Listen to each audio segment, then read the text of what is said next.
Assalomu alaykum, qadrli obunachilar. Xudo xolasa Andijon viloyat Bo'ston tumanidagi obyektimizni yakunlab oldik. Ko'rib baho berishlaring mumkin. Zina qismi va sokol qismini qilib berdik. Juda ham ideal holatda chiqdi. Agar yoqqan bo'lsa bitta like bosib qo'yamiz va qisqacha qilib narx-navosini tanishtirib o'tamiz akalar. Ko'rishlaring mumkin. 1 kvadrat metr usta haqi mahsuloti vodiy bo'yicha yo'l kiralari ham ichida bo'ladi. Xuddi shu holatda bitishi 470 ming so'mdan qilib beryapmiz. Kimgadir shunaqa xizmatlar kerak bo'lsa, vodiy bo'yicha bemalol aloqaga chiqaverasizlar. Toshkentga kelishilgan holatda bo'ladi.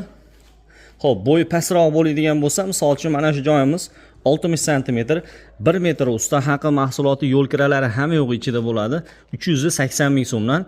Uy egasi orqasiga chornisini sement, ya'ni metpisok kafelklayni olib beradi. Qolgan hamma xarajatlari o'zimizdan bo'ladi. Ko'rib bitta baho berishlaring mumkin. Yo'qsa albatta bitta like bosib qo'yamiz.